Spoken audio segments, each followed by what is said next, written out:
Hey everybody, Coach is here, and I hope you guys are doing well. I really do. Hey, we're down in the deep south right now, and you know what I'm seeing already? Yep, I'm seeing it. Spring. Spring is springing. I see all kinds of bulbs blooming. I see eastern redbud down here that's already blooming. I see azaleas starting to push color. Yep, spring is here down in the deep south. Really enjoying seeing some of the nurseries and some of the landscapes down here as well. Which brings me to this week's topic, kind of dovetailing off of the last 2 weeks, your landscape success and also designing. We are going to talk about landscape themes this week. You know, many times a DIYer will come up against a creative wall. And they will think to themselves, okay, I want to design this, I want to do this myself, but god dang it, I just can't come up with what I want to see or what is it that I like? What kind of theme do I need to put to this? And you know, as I was designing people's yards back in the day, what I usually did at the kitchen table, when I was hired, I would sit down at the kitchen table and I would talk to them about what they wanted to see. And I would come up right with the adjective of, or the verb of theme. Is it a verb, noun? I don't know. Anyway, and they would say, well, what do you mean by theme? And I'd say, well, as an analogy, we've all gone to theme parks, you know. We have gone to movies that had a particular theme to it. We know that books oftentimes have themes. So landscapes do as well, just like houses do. You know, you got the old bungalow style, you've got earth homes, you've got log cabin themes. Well, landscapes have their own personality. And oftentimes people aren't aware of what they really want until you call their attention to it. And oftentimes they'll start telling me, well, what we want is we want this, and we kind of need this and this. And I said, oh, okay, so you want a formal theme. And they go, well, I guess so, now that we think about it. So today, let's dive into some of the themes that many of us know, and then you guys can kind of extrapolate maybe something that will work for you out of one of these, like singling out a particular theme, or maybe you want to use a little bit of this one and that one. Don't confuse it too much, and I'll talk to you about that later in the show today. Don't confuse it to the part of, what were they trying to do here? And I'll tell you how this happens. This often happens from weekend warrior syndrome. And what that is you get a wild hair up your butt. You go out one weekend and you start doing something. Whatever it is, you felt productive, you wanted to do something. Spring is smacking you across the face and you feel compelled to go out and plant or redo or create or do something. Then that emotion, that feeling goes away. Maybe the heat of the summer sets in. You're going, hell no, I ain't going out there. Or winter sets in. You're going, hell no, I don't want to go out there. But next spring, you get another wild hair and you go out there on another part of your yard and you start doing something. But it's not the same as last time. So you have kind of a mishmash of ideas that kind of trickle through the whole landscape, front and back. And it maybe not just to a professional will you see that if you go into someone's yard that's not your own. You may very well see what is going on here. So let's talk about some of them, shall we? And I'll start off with one that is so timeless and so recognizable. However, to pull it off correctly, you either have to have the blood flowing through your veins, number one, or number two, you really have studied up on it. I've only done 2 out of the many, many, many hundreds of landscapes I put in. Only 2 were like this, and I actually had to go study it up before I designed it and before I installed it. And that is the Japanese theme. The Japanese landscape with its timeless, albeit high maintenance, feng shui elements with raked sand and sometimes even colored rock and water features, very detailed pruning bonsai trees, whether they're in the ground or they're in container, and then that meticulous clipped shrubbery, all having various ties to feeling and emotion and good vibes coming from your landscape, which supposedly kind of enter you. So the Japanese garden, you kind of also have to, I don't know. Everybody's opinion and everybody's feelings about it are a little different. But you can't have the typical 70s ranch style house and then you throw a Japanese garden in it and expect the two to match. Architecture versus landscape. People do it and they're fine with it. Authenticity, I guess, is the word I want to use. Maybe isn't quite the same, but nonetheless, Japanese landscape, a lot of people do consider that a beautiful form of landscape, as I do, if you keep it really authentic. You just don't kind of willy-nilly it and say, hey, look at my Japanese landscape. And you've got, you know, your bluegrass lawn and other stuff in there. And it's not always perfect. No one is expecting perfection. It is a theme. It just depends on to what level you want to attain it, bringing into a really authentic Japanese Oriental type of landscape. Okay, let's move on. This one here was something that I used quite a bit out in the rural part of Northern California when I was doing some stuff, especially if I was on acreage of a customer, and that is the natural blend theme. Some of this can be attained by, I don't know, minimizing your footprint, shall we say, if you're building a home out there. And what I mean by that is your construction footprint. Therefore, allowing Mother Nature to quickly come back in towards the home. Maybe you have more of an ornamental or a traditional type of lawn, tree, shrubbery thing, but very early on into the landscape, you've kind of stopped the ornamental stuff, and it just basically is what it's always been. It could be native seasonal grasses, it could be boulders, it could be oak trees, it could be native shrubberies, that kind of stuff. That natural blend limits the amount of ornamental landscaping you're going to have to do, and it touches the au naturel really fast as you migrate away from the home. I also see and have experienced this in the desert environments, high altitude mountain homes, off-grid type dwellings, especially where if you're off-grid and you have either cistern water sources or you have rain catchment of one kind or another, and you are solar restricted, you don't want to use a whole lot of water watering a big ass thirsty lawn, especially if you have 5,000 gallons and that's supposed to last you all summer long. You're probably not going to be pumping, 700 gallons of that out onto the lawn each week in order to keep it green. So the natural blend tends to be generally drip related, and large lawns of any kind are not even considered and things like that. Pumping that off of a solar system, even if you have a great one, you've got big inverters and everything else that can run pumps, it doesn't mean that you do it because you have a limited amount of water. So your natural blend may be a little more on city hookup or standard well hookup, and you take care of your ornamental stuff inside, and everything out there at the blended edge and beyond basically kind of stays the way it's always been, the way Mother Nature intended it before you bought the 5-acre lot and plop your casa on it. Now it's your natural blended theme. It also reduces the size of your ornamental yard, and it also reduces the maintenance. And speaking of maintenance, let's move on to the next one.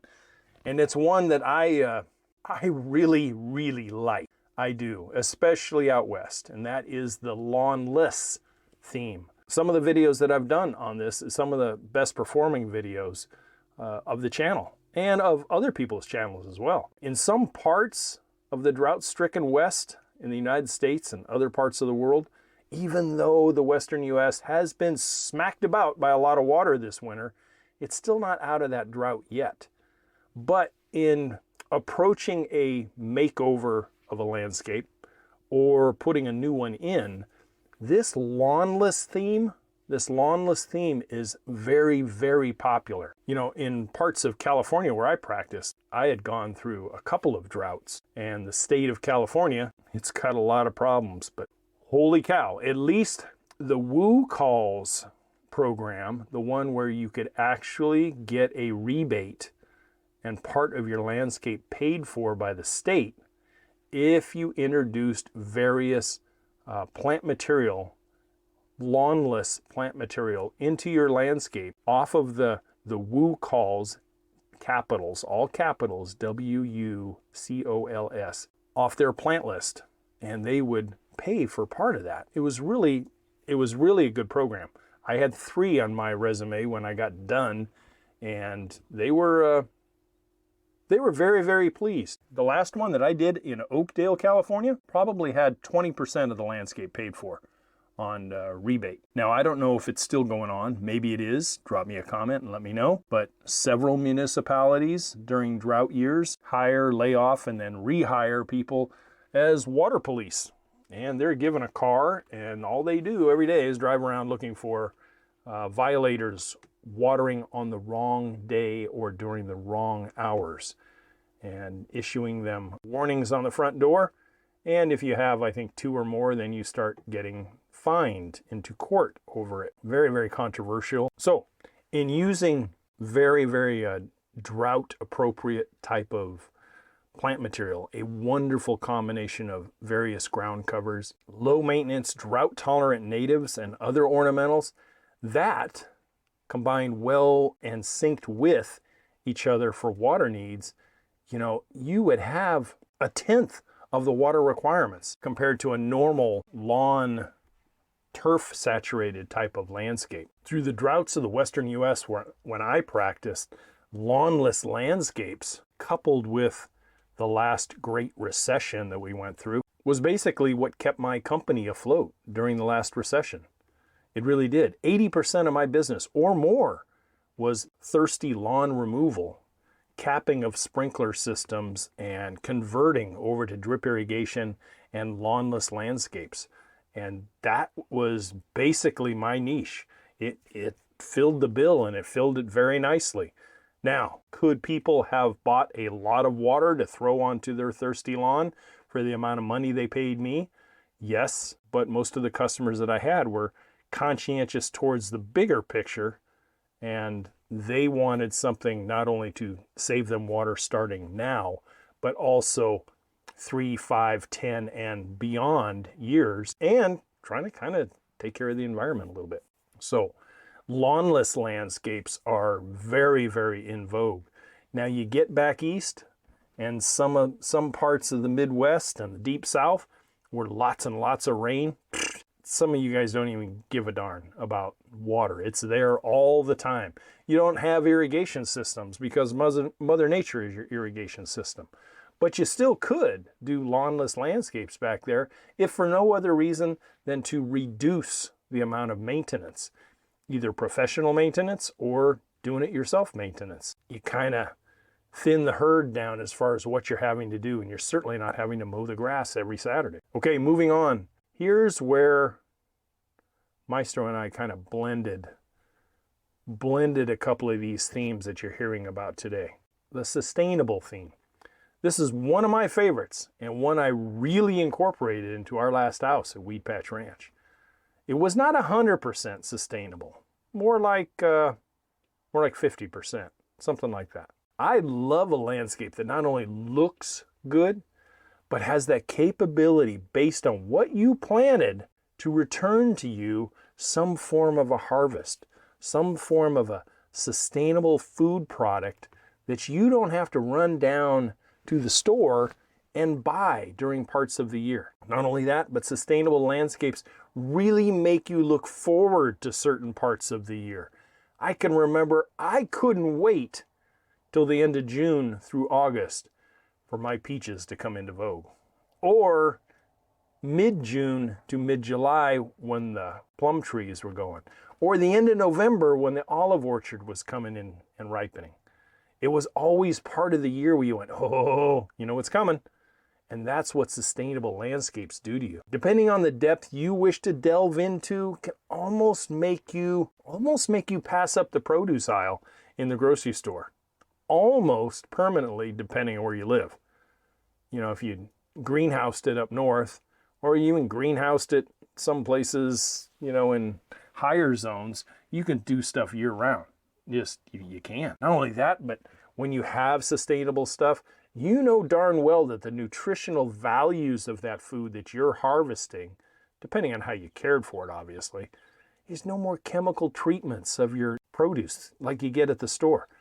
You know, there was a brief time when I was in the extermination business, and I can remember being exposed to things like how often our food products are exposed to things like methyl bromide and other chemicals to kill off pests and other things before they're washed off again and then thrown in a bag and sent to the grocery store.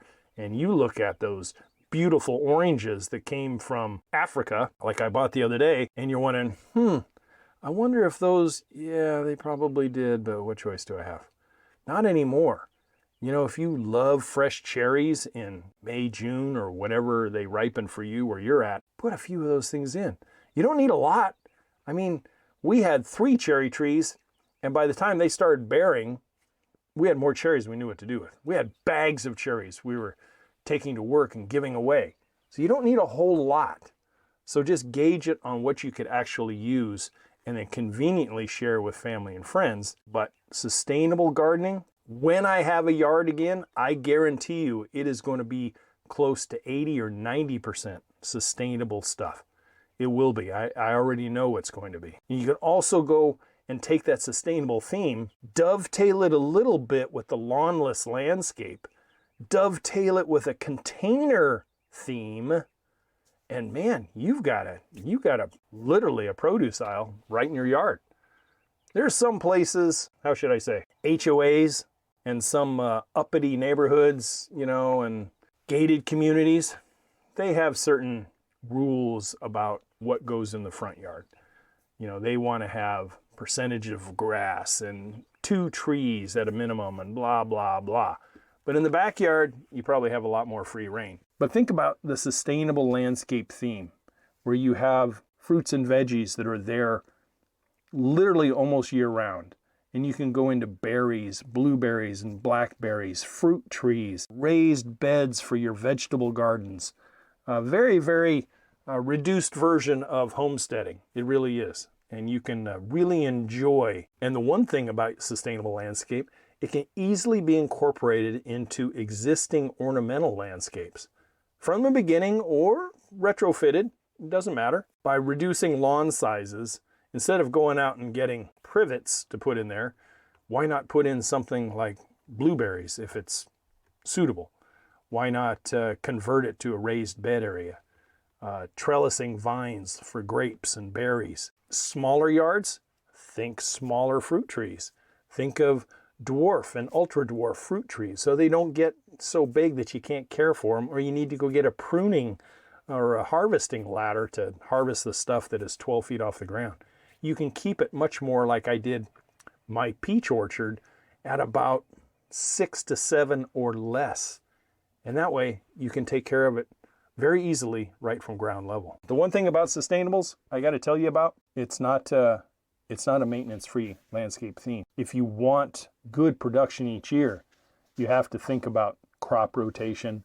You have to think about keeping amendments at hand to make sure that your soils, whether it be raised bed soils or native soils, that they're constantly cared for. They're tilled, they're weeded. Part of the permaculture society says, let the weeds go. I don't know if I'm all on board, but I have seen channels that are very, very successful, albeit sometimes there's weeds and everything around the fruit trees, but they're growing stuff in raised beds because weeds, just like the crop you're trying to grow, are going to use nutrients where they come from.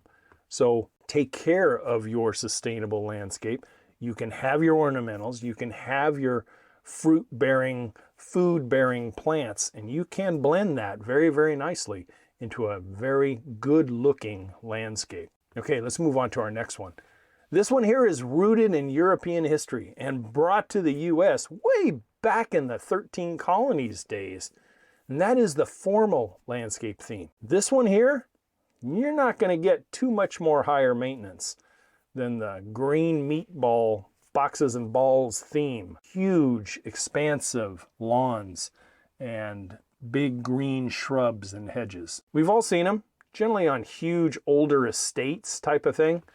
But, you know, those big hedges and those boxes and balls and pyramids and twisty plants and all the things that come along with that theme, you've got a minimum of 4 to 6 times a year taking care of that theme.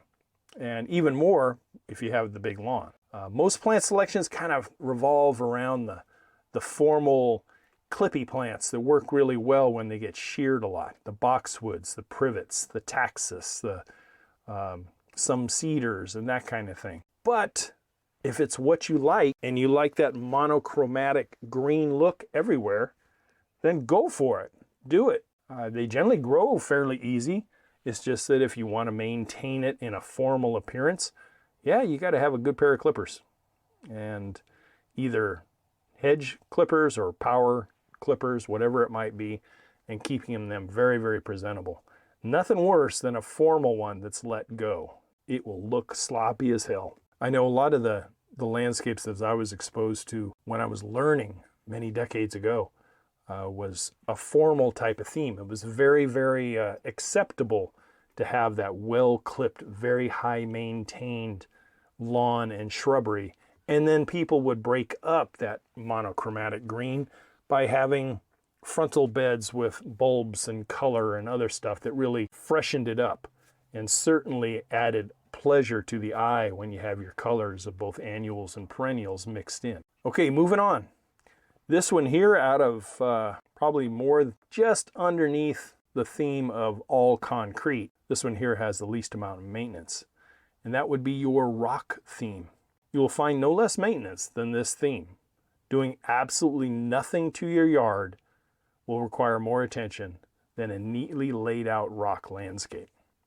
You know, using gravels of various sizes, edgings between each of these gravels, boulders, both small and big, as specimens and as structure, the occasional plant or maybe a tree, and that is basically it. You know, and if you do it right, if you lay it out correctly, it can be a very tasteful to the eye landscape.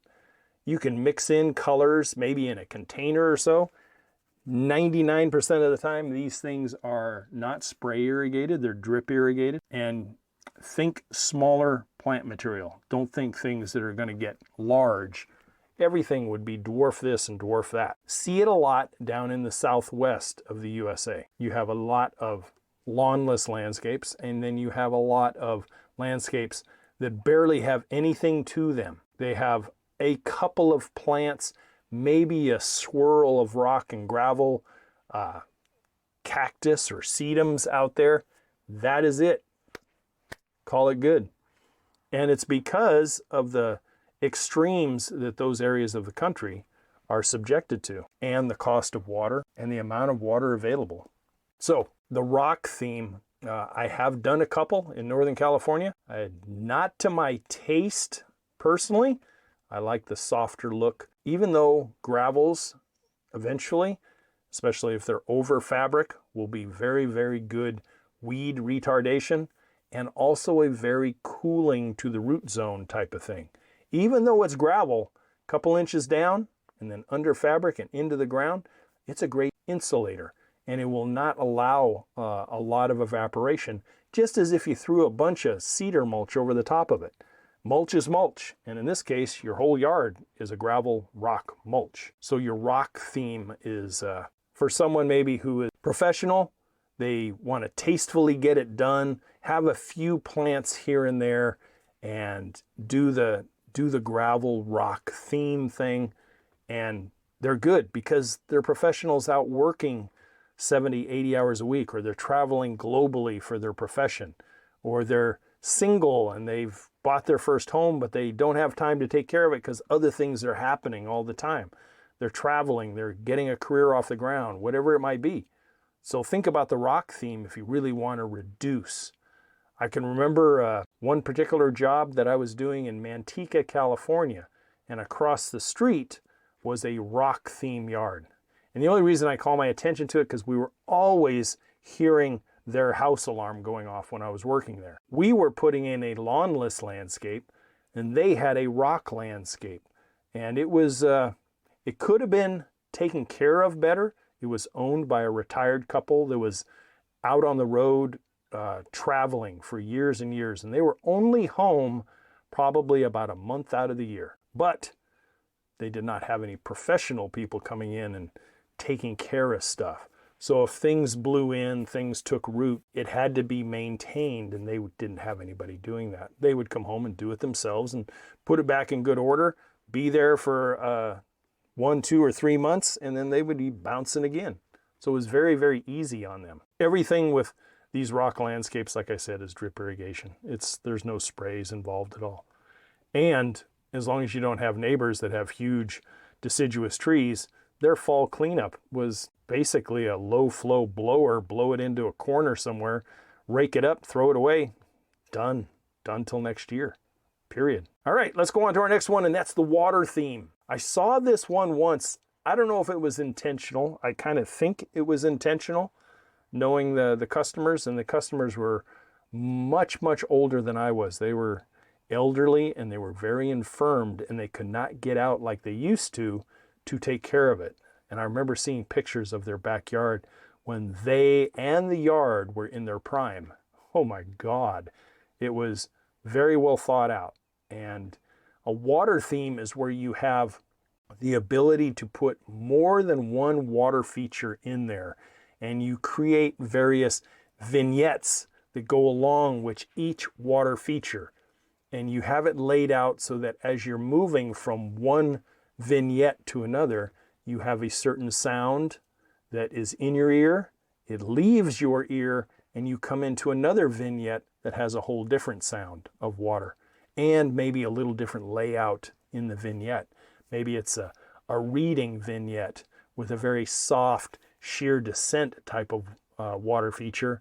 And then you go to one where you have a hammock, and the hammock was there, or a swing, and it was just a little bit more of a gurgle, creak type of sound. And then you went around the corner, and there was a pondless waterfall. And in the pondless waterfall, there was a little more robustness to the sound because it was the one closest to the roadway out there that, when school let in or let out, was kind of noisy. And so that pondless waterfall drowned that traffic out just a little bit, made it a lot more palatable. But as I recall, and this is now 2003 that I saw this, they had 6 or 7 water features in the backyard. Why was I there? I was there to maintain them. Switch out a pump or two, a couple of new tubings here and there, clean out biofilters and other stuff, and put things back in order for them. So even though the yard itself, which we did prune and do some other things to clean it all up, it was never going to look like a prime, but everything was working when we got done. And it was really kind of neat because as we fixed each water feature, the place kind of came alive again with the sounds, and the vignette started to, really become very, very noticeable as we cleaned things up. A nip here and a tuck there, and trees pruned and things raked up, and anaerobic basins cleaned out. And yeah, it was cool. It was a good job. It took us the better part of a week to do it, but it really looked neat. So if you're thinking about something that would really be kind of the whole staycation thing, this would be one that you would want to have. Something that when you got home from work, you go out to the Zen spot and you can just sit there and have a glass of wine or whatever and have the water sound going on and put your headphones in, do a workout, do your yoga, do whatever. And water gardening, if approached correctly with a little education, can also be a very low maintenance. And you can also dovetail this into things like the lawnless landscape as well. You really can. And now you have kind of a cauldron of ideas that are brought together where you have 3 or 4 water features. Remember to bring your electricity out in the yard so you have something to plug the pump into, and be able to do this and have water there with very low water maintenance when it comes to the plants. Something to think about. Maestro and I at Weed Patch Ranch, we had a couple of water features. Now, it was 2.5 acres, and I wasn't going to have water features everywhere, but we had, and we've showed it before on the channel, the stacked slate urn out front on the sunset deck, and then we had the pondless waterfall on the back patio. And to get more than that, it just would have required more money than I had at the time. And besides, I had other things that I was doing with the yard along the sustainable route. But had we stayed there longer, I think we probably would have had another one or two in the backyard. Not the front yard, but in the backyard, especially over by the shop. I think we would have done one there. Water features are very easy to set up, and with a little bit of snooping around, either here on YouTube or whatever, it's not hard to find, put them together. They're really not.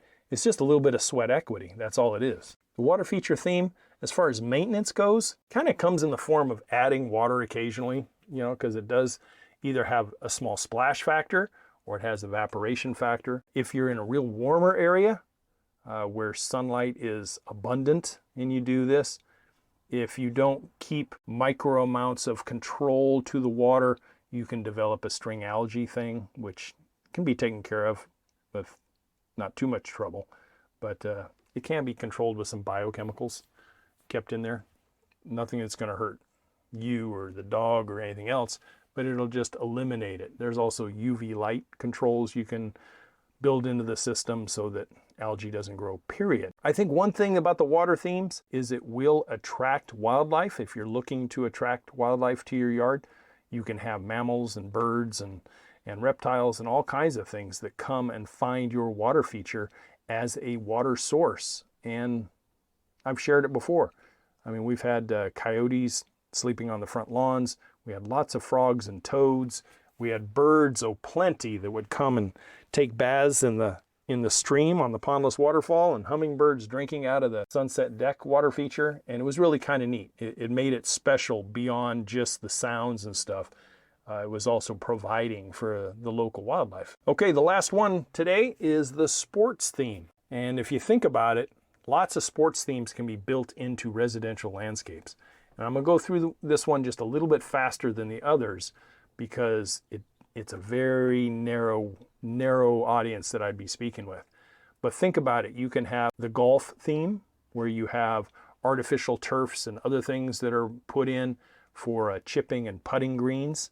You can have basketball theme where you have half court, or if you got a big place and you have someone who is talent plenty with basketball, you can have that. You can have batting cages. You can have pickleball courts, and a lot of these things can be very, very incorporated into some of the larger landscapes, shall we say. More than just putting the water-filled thing out on the sidewalk and playing basketball in the street. I'm talking about something that is expanded on tremendously and put into the backyard where you actually have recreation, even with lights at night, if you got that kind of a checkbook. The sports theme can be incorporated into some of the other. If you have that big of a landscape, you may have a portion of the landscape dedicated to a batting cage backed up by a half-court basketball, but then you have a water feature on the way to the back door, and as you enter your back door, you look to your left and you have some of your sustainable orchard out there. So you can kind of blend it together a little bit. Well, there you go. Some of the landscape themes that I think that are very popular, that are easily understood. And if you're creating a new landscape for yourself, and if you're doing that project this year, maybe think about when you're putting it down on paper, what kind of theme do I want to bring with this? What kind of house do I have? What kind of lifestyle do I lead? How much time can I afford to put to this landscape? Am I going to have to hire Joe Schmo who comes around here every week to mow my grass because I don't have time to do it? What is the theme that you're going to approach this on? And I seriously suggest that if you put it down on paper, put more than one down on paper. Maybe one of your themes is going to be the formal one. The next one might be a lawnless theme. Another one, if you have the room, might be a sports theme or a water feature theme. And if you do it tastefully, you can blend the two together so that it does make sense. I just caution you not to do it in a weekend warrior mode. Go off of a master plan, one that's going to guide you start to finish, so that when you're done, you're done. And it stands on its own. People don't have to put their hand on their cheek and look at and go, what are you trying to do here?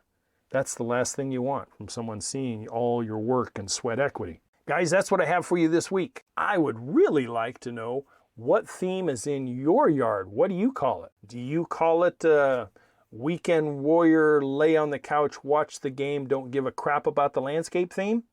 Or do you actually have a legitimate theme that you try to convey both to yourself and the neighborhood of, this is my landscape theme? Guys, I'll see you next Friday. As always, to your landscape success, I'll see you over on the YouTube channel. And don't forget Plan of the Week over there. If you have not checked it out yet, maybe you need to pick up something this year as a gift or for yourself, check out our new Amazon storefront. It's always listed in this podcast details and also over on the YouTube channel and the website, youryardcoach.com. I appreciate your attention. Catch you guys next Friday. Take care. Thank you for listening to the Yard Coach podcast. Don't forget to head over to the website at youryardcoach.com, where you will find more DIY landscape education, including the free 15-step DIY landscape checklist, Coach Matt's ebook called Landscaping Simplified, and the flagship digital course, Homescape 1.0. As always, if you have any questions or comments, you can email Coach Matt directly at youryardcoach@gmail.com. We'll see you right here next week.